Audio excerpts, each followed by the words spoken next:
Good morning बच्चों। हमने आप लोगों को हमारा पर्यावरण से कुछ याद करने के लिए दिया था। सैटरडे को आप लोगों को कहा भी था कि याद करके आप बताइए। तो आप लोगों ने याद करके आया, यस या no? Yes sir. Very good. खड़े जाइए आलिया, सुनाइएगा पर्यावरण किसे कहते हैं?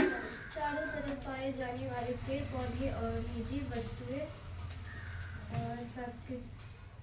चारों तरफ पाए जाने वाले पेड़ पौधे, निर्जीव वस्तुएं और प्राकृतिक परिस्थितियां जैसे सूर्य का प्रकाश, जलवायु और मौसम को सम्मिलित रूप से पर्यावरण कहते हैं। वेरी गुड, बहुत अच्छा बोले। चारों तरफ पाए जाने वाले जीव जंतु, पेड़ पौधे, निर्जीव और प्राकृतिक परिस्थितियों जैसे सूर्य का प्रकाश, जलवायु और मौसम को सम्मिलित रूप से पर्यावरण कहते हैं। वेरी गुड, बैठ जाइए। है ना, आपने से किसी से पूछे पर्यावरण के इंट्रोडक्शन या पर्यावरण के बारे में तो इजीली लिख दीजिएगा आप लोग, कोई दिक्कत नहीं होना चाहिए। चलिए, वेरी गुड। नंदिनी खड़े हो जाओगे।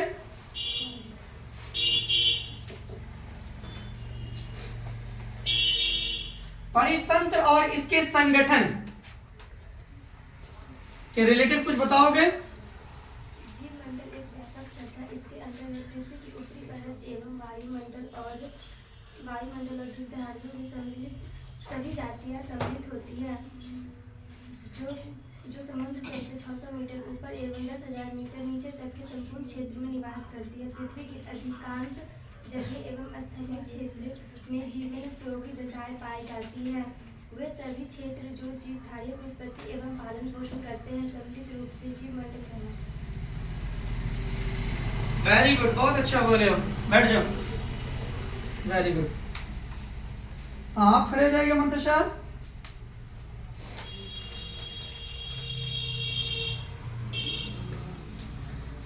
क्या होता है जब हमें अपने अस्तित्व पर्यावरण में डालते हैं? बेकार तथा बिना किसी उपयोगिता वाले ऐसे पदार्थ जो फेंक दिए जाते हैं अथवा जिनका शरीर से उत्सर्जन कर दिया जाता है अपशिष्ट पदार्थ कहलाता है। जब आज के विकासशील अथवा विकसित विश्व में अपशिष्टों पदार्थ की मात्रा अधिक हो जाती है जिसके कारण हमें यंत्र तंत्र अपशिष्ट एवं कूड़े कचरे के ढेर दिखाई पड़ते हैं। ठोस अपशिष्ट पर्यावरण को दूषित करते हैं।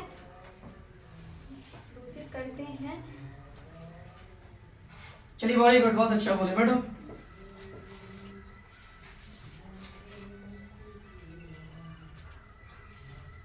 हमने आप लोगों को गुणवत्ता के बारे में बताया था। एक बात बताना रह गई थी कि परितंत्र की रचना, स्ट्रक्चर ऑफ स्टेटिमिट के बारे में बताया जाता है कि आखिर परितंत्र होता क्या है। याद रखेंगे सारे बच्चे कि आज हम आप लोगों को बहुत इंपॉर्टेंट चीज बताने वाले हैं कि साइंस में कौन कौन सा चैप्टर को पढ़ लिया जाए तो हमें बेहतर नंबर आ सकता है। आज वो मैं आप लोगों को बताऊंगा, क्योंकि आप लोगों ने मैथ को अच्छे से जाना समझा है, समथिंग, और जो भी सवाल को हमने आप लोगों को बताया है उसको रिवीजन करना है, घर पर बैठ के कोशिश करना जितनी बार हो सके उसको समझने और बताने का। समझिएगा, परितंत्र की रचना, किसी भी परितंत्र की रचना मुख्यतः दो प्रकार के घटकों से होती है। पहला जैविक घटक और दूसरा अजैविक घटक। क्योंकि आप लोगों को भारतीय भवन में हमने बताया था, याद होगा, ये जो है ये आलोक का है। अब आपसे कुछ पूछ दिया जाए कि इन दोनों के अंतरों में से आप किसी पोषकों के बारे में बताइए, तो आप कैसे बताइएगा? हर व्यक्ति के जीवन में, हर मनुष्य के जीवन में, हर जीव जंतु के जीवन में, हर पशु पक्षी के जीवन में भोजन जरूरी है, पानी जरूरी है। अगर किसी भी मनुष्य को या किसी भी जानवर को या किसी भी पशु पक्षी को भोजन पानी हवा अगर ना मिले तो क्या वो जीवित रहेगा? यस या नो? तो ये हमें समझना है। कैसे समझना है? पर्यावरण के माध्यमों से। किसके माध्यमों से? याद रहेगा, पर्यावरण में दो परितंत्र पाए जाते हैं। कितने परितंत्र पाए जाते हैं? दो। पहला प्राकृतिक और दूसरा मानव निर्मित। एक लाइन में समझ लीजिए, प्राकृतिक क्या है? जिसको खुदा के द्वारा रची गई है, जिसको ईश्वर के द्वारा रचाया गया है, वो क्या है? प्राकृतिक है। क्या हमने हवा को देखा? नहीं देखा। हमने महसूस किया?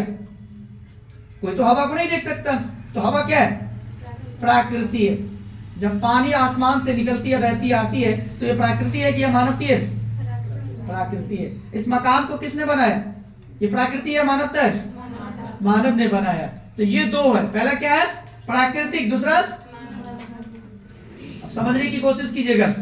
हमारे पर्यावरण में दो परितंत्र, कितने हैं? दो है। पहला क्या है? पहला है प्राकृतिक है, दूसरा क्या है? आराम से लिखिएगा जब पर्यावरण में आए तो। आप में से किसी भी बच्चे को थोड़ा भी टेंशन नहीं लेने की जरूरत है। जब आप एग्जाम में नोटबुक आए, कॉपी आए, तो आप जब लिखेंगे तो होपलेस नहीं करेंगे माइंड को, घबराना नहीं है। क्योंकि अगर घबरा जाओगे तो जो आ भी रहा है वो भी भूल जाओगे। तो इस बात का सारे बच्चे ख्याल रखेंगे और समझेंगे। अगर पर्यावरण आया तो आप में से सबको पर्यावरण पता चल गया? नंदशा खड़े होकर एक बार बताओगे पर्यावरण किसे कहते हैं? पर्यावरण का इंट्रोडक्शन दीजिएगा। पर्यावरण के दो प्रकार होते हैं। पर्यावरण किसे कहते हैं? पर्यावरण हाँ, चारों तरफ पाए जाने वाले जीव जंतु, पेड़ पौधे, निर्जीव वस्तुएं और और प्राकृतिक परिस्थितियां जैसे सूर्य का प्रकाश, जलवायु और मौसम को सम्मिलित रूप से पर्यावरण कहते हैं। वेरी गुड, बैठिए। तो आप लोग लिख दीजिएगा पर्यावरण के बारे में। और अगर पर्यावरण के मुक्ता के बारे में लिखने के लिए कहते हैं तो दो लिख दीजिएगा। पहला क्या लिखिएगा? प्राकृतिक, और दूसरा लिखिएगा मानवती। ठीक है। और लिखने के बाद दीजिएगा कि वन, तालाब और झील, वन, तालाब और झील प्राकृतिक परिवर्तन है। क्या है? परिवर्तन है। जबकि खेत, बगीचा आदि मानव निर्मित तंत्र है। अब कैसे? जब तक कोई किसान या जब तक कोई व्यक्ति खेत में हल नहीं चलाएगा या खेत को जब तक कामेगा नहीं, जब तक खेत में कोई बीज नहीं डालेगा या कोई पानी नहीं डालेगा, क्या खेत में अनाज हो सकती है? अगर किसी भी बगीचे या किसी भी जगह पर कोई फूल नहीं लगाए या कोई आम का पौधा नहीं लगाए, जब तक कोई लीची का पौधा नहीं लगाए, कभी कोई बाग बन सकता है? तो ये मानवता है। ये क्या है? समझ गए आप लोग? तो मानव निर्मित है। तो ये सारी चीजें को आपको लिखना है पर्यावरण में। किसी को कोई दिक्कत? आराम से लिख दीजिएगा पर्यावरण में जो भी आएंगे, 2 नंबर का है या 5 नंबर का है, जो भी है आपको इजीली लिखना है। अगर आपसे कोई पूछे तब भी आपको बताना है। ठीक है।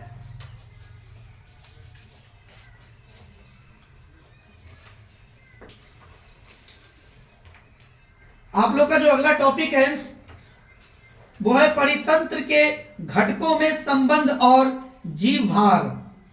इसको आराम से समझिएगा आप सारे लोग।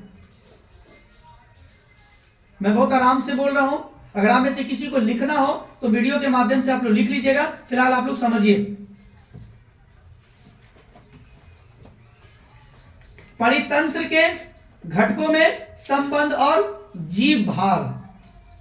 हरे पेड़ पौधे जो अपने भोजन का संश्लेषण स्वयं करते हैं स्वपोषी भी कहलाते हैं।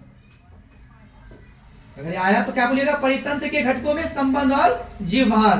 तो कैसे लिखिएगा? हरे पेड़ पौधे जो अपने भोजन का संश्लेषण स्वयं करते हैं स्वपोषी कहलाते हैं। आपको पता है एक बात, पेड़ पौधा स्वयं भोजन करते हैं या दूसरों पर निर्भर होते हैं? स्वयं भोजन बनाते हैं ना, और स्वयं भोजन करते हैं। Very good. मनुष्य स्वयं करते हैं या दूसरों पर निर्भर होते हैं? दूसरों पर निर्भर होते हैं। अन्य जंतु तथा परजीवी पौधों को प्रत्यक्ष या परोक्ष रूप से अपने भोजन के लिए हरे पेड़ पौधों पर आश्रित रहते हैं, परपोषी कहलाते हैं। बहुत सारे ऐसे भोजन हैं, बहुत सारे ऐसे पेड़ पौधे हैं जो दूसरों पर निर्भर होते हैं। आप बोलिए कैसे? अब कोई आम का पेड़ आप लगा दीजिए और उस आम के पेड़ में आप पानी नहीं दीजिए, क्या वो आम का पेड़ जीवित रहेगा? सूख जाएगा। आप कोई फूल का पेड़ लगा दीजिए, आप उस फूल के पेड़ में आप पानी नहीं दीजिए, क्या वो फूल का पेड़ जीवित रहेगा? नहीं रहेगा। तो ये बात आपको समझ में आ गया सपोषी और परपोषी के बारे में। सपोषी किसको कहेंगे? हरे पेड़ पौधे जो भोजन स्वयं बनाते हो, और इसे क्या बोलेंगे? सपोषी। परपोषी कौन है?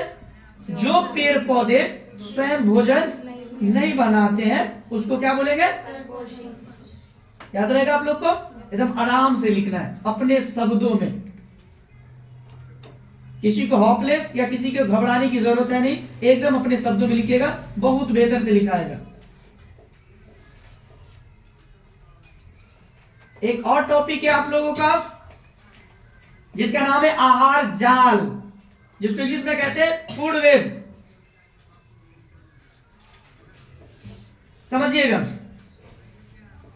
सभी प्रकार के जीवधारियों को अपनी शरीर रचना के लिए कुछ पदार्थों की आवश्यकता होती है। क्या है हमारा टॉपिक? आहार जाल। समझिएगा, अच्छी टॉपिक है, साइंस में एग्जाम में आता है। 10वीं कक्षा के जो भी बच्चे हों,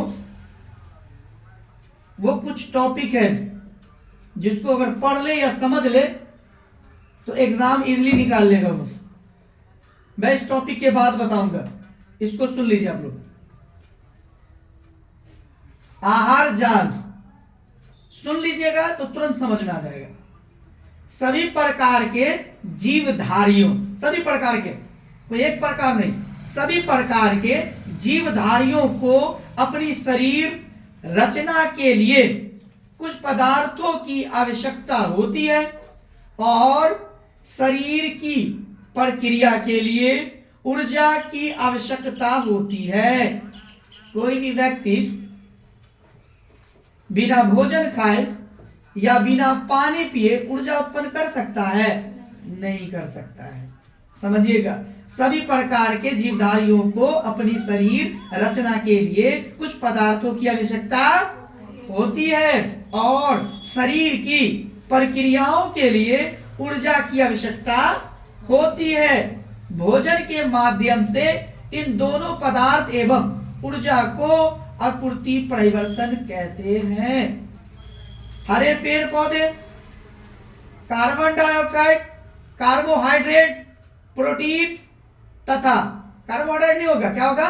कार्बोहाइड्रेट। क्या होगा? प्रोटीन तथा वसाओं का संश्लेषण करते हैं। आपको पता होनी चाहिए कि ठंड के महीने में जब कोई व्यक्ति बीमार होता है या जिसकी हड्डी कमजोर होती है या लूज होता है तो वो कहाँ बैठता है? धूप में बैठता है। तो धूप में क्या है? सूर्य में प्रकाश संश्लेषण है। आपको पता होनी चाहिए कि ठंड के महीने में दिसंबर और जनवरी एक ऐसा महीना है कि अगर धूप में कुछ देर बैठे तो इंसान के हड्डी को एक स्ट्रॉन्ग मजबूत बनाता है, जिसको हम प्रकाश संश्लेषण भी कह सकते हैं। तो एकदम आराम से लिखना है आहार जाल के बारे में। हमको लगता है आप लोग को याद हो गया होगा। कैसे लिखिएगा आहार जाल के बारे में? सभी प्रकार के जीवधारी, इतना समझ लो कि जीव हो या जंतु, पशु हो या पक्षी हो या इंसान हो, सबको भोजन चाहिए ना, सबको पानी चाहिए ना। तो जब तक आप खाइएगा नहीं आपके शरीर में ऊर्जा होगा, और जब आपके शरीर में ऊर्जा ही नहीं होगा तो आपके शरीर में किसी प्रकार का प्रक्रिया होगी, तरक्की करोगे, आगे होगा। जब कोई व्यक्ति बीमार पड़े, उसको खाली मेडिसिन मिले, उसको दवाइयां मिले, अब भोजन टाइम पे खाइबे नहीं करे, तो क्या इंसान मजबूत होगा, स्ट्रांग होगा? नहीं होगा। तो जब तक हमारा शरीर, जब तक इंसान मजबूत न हो, जब तक समय पर भोजन न करे, तो उसके शरीर में किसी भी प्रकार का ऊर्जा उत्पन्न नहीं होगा, ताकत ऊर्जा नहीं दिखेगा। जब तक नहीं दिखेगा आहार जाल रहेगा, तो समझ गया आहार जाल के बारे में। एकदम आराम से इसको इजीली तरीके से लिखिएगा।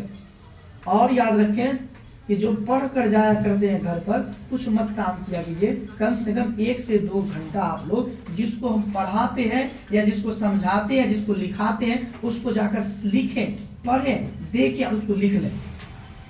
और ऐसा अगर काम कर लिए आप, यकीन मानो वो तुम्हारे दिमाग से, आपके दिमाग से, किसी के दिमाग से नहीं निकलेगा। वो हमेशा आपके दिमाग में बैठ जाएगा और इस तरह बैठेगा जो कभी निकलेगा ही नहीं। फॉर एग्जाम हो या किसी के पास सवाल का जवाब देना हो, आप इजीली तरीके से दीजिएगा, एकदम आराम से। इसलिए जो भी पढ़ा करें, जो भी सुना करें या जो भी समझा करें, घर जाकर उसको लिखा करें, पढ़ा करें। फिर नहीं समझ में आए तो दूसरा दिन आकर हमसे पूछा करो। ऐसा नहीं करोगे तो बहुत तकलीफ होगी, बहुत दिक्कत होगी, क्योंकि समय अब तुम लोगों के पास थोड़ा सा भी नहीं बचा है। तो मैं उम्मीद करता हूं कि जो भी टॉपिक आप लोगों को बताया हूं वो आप लोगों को समझ में आया होगा। बाकी नेक्स्ट टॉपिक स्टार्ट होगा तो नेक्स्ट वीडियो में पता चलेगी आपको।